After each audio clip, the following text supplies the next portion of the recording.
more and more people are developing cataracts as they age. Typically, what a person will do is they may get surgery.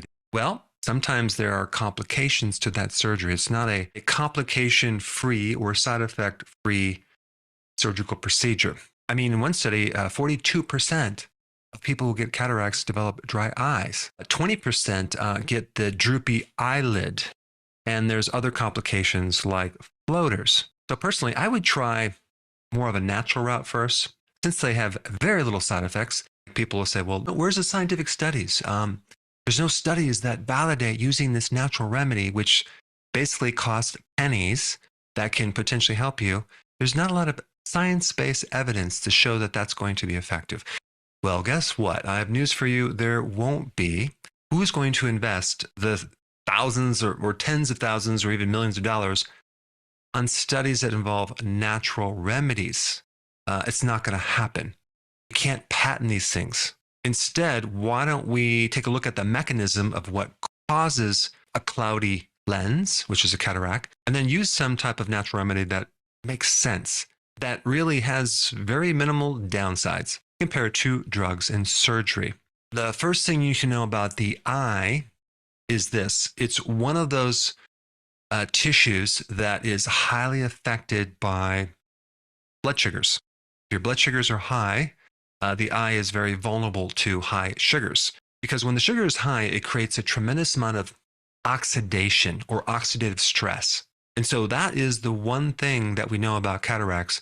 And you can think of oxidative stress as something rusting out. So let's say, for example, you have your car and it has rust spots because of all the salt on the roads, whatever. If you're raised in some place like Wisconsin, which gets really cold, and so we have to put a lot of the salt on the road to melt the snow, it can also create chemical reactions with the metal in your car, and it can actually rust out. The same thing happening with the eyes in relationship to diabetes and prediabetes and just having a high-carb diet. You get this chemical reaction that creates a lot of damage, especially as we age. Because of this, our bodies produce something called endogenous antioxidants. Those are antioxidants that our body makes to protect against all this oxidation and free radical damage. As we age, we make less of those antioxidants. And also, if our diet is not right, or we consume a bit too many carbs, things can definitely go south in the area of vision and eyes, including age-related macular degeneration and difficulty seeing at night. Now, we can tap into Mother Nature, into various plants, to use some of their compounds that they have developed for eons of time in the area of plant pigments, those pigments that make up certain colors. And these pigments are very potent antioxidants. They have anti-inflammatory properties, and they can help counter the effects of this oxidative stress, especially in the lens of the eye. And the two categories of these pigments that I want to mention are, one, carotenoids, okay, which include like beta-carotene, which is the precursor for vitamin A. It's not the active form. It has to be converted into vitamin A. Only animal products have the active form. And then you have also other types of carotenoids called lutein and zeaxanthin, which are more known for the age-related macular degeneration. And so the color of carotenoids would be like the yellow, the orange, the red, the purple vegetables.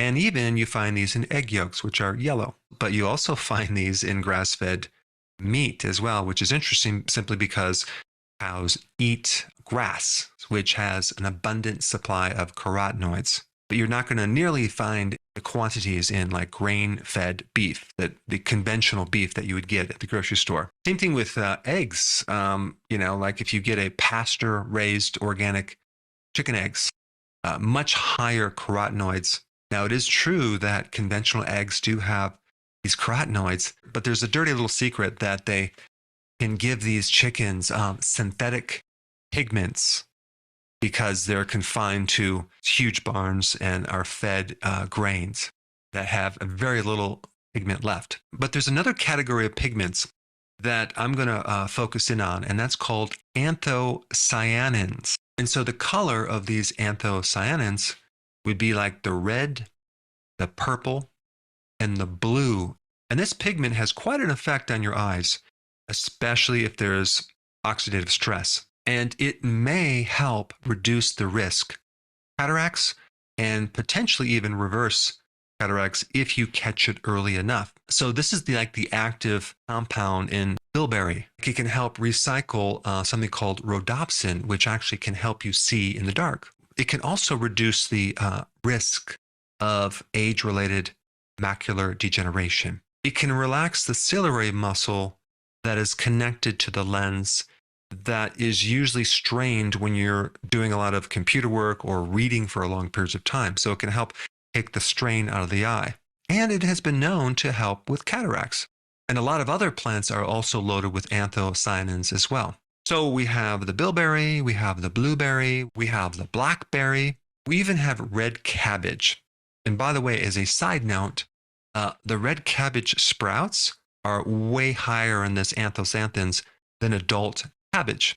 But out of all the plants, the chokeberry is the highest. Now, the remedy that I'm going to recommend to help potentially decrease the risk of cataracts is going to be a shake. It's going to be composed of berries as well as kefir, because kefir also has some interesting things in it that can also help reduce the risk of cataracts. And one being dietary calcium. There's definitely this association between getting enough calcium from dairy and having less cataracts. Then you also have all the probiotics in kefir, which, by the way, is way more than yogurt. And there's even some interesting studies on yogurt helping with cataracts. Well, kefir is much stronger than yogurt.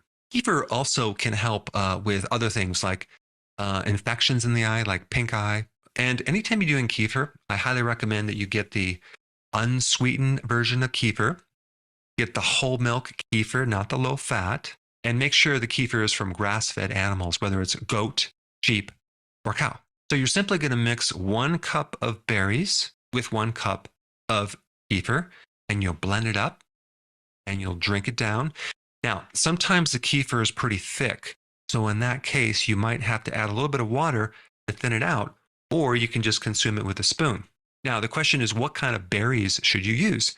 You can really just use any of the berries because they're all pretty high in anthocyanins. And what you'll do is you just take a cup of that, mix it with the kefir, blend it up, and consume that once a day. Combination of this high-quality kefir with this anthocyanin-rich berry mix is going to produce a really cool effect on your eyes. And not just for the lens, but for the macula, which is the back part of the eye, and the other tissues. It can help counter some of the complications of all this oxidative stress.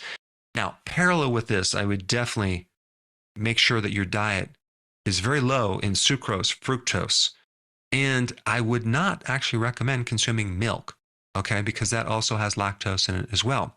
But when you have a fermented milk product, that's going to be a lot better. Now, there's some other things that you can do, okay? There's a nutritional remedy called NAC in a drop form that you can use on your eyes. And the NAC remedy I'm going to recommend is kind of confusing because there's 2 types of NAC out there. One is N-acetylcarnosine, and that's the one that you want. You don't want to get the N-acetylcysteine, okay? Now, that's good for other things like addictions, especially a fatty liver. But the one for the eye, N-acetylcarnosine, is very specific as an antioxidant to help reduce cataracts. Now, the carnosine that acts as an antioxidant can't really penetrate the surface of the eye, and that's why this other compound is added to carnosine, the N-acetyl part of this compound, that allows it to penetrate into the first chamber of the eye, and that's where the lens is, so it can do its work. So these NAC drops are another thing you can add to the protocol.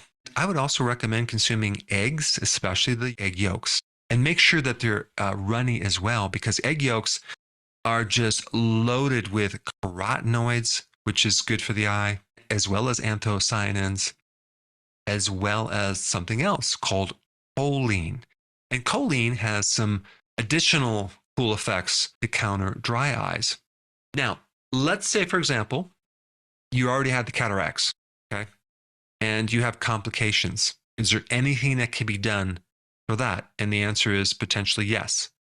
There's another product that you can get called Oculotrophin PMG. It's from a company called Standard Process. I'm not affiliated with that company, but that's something I used to use in practice for anything related to post-surgical in the eye or injury to the eye.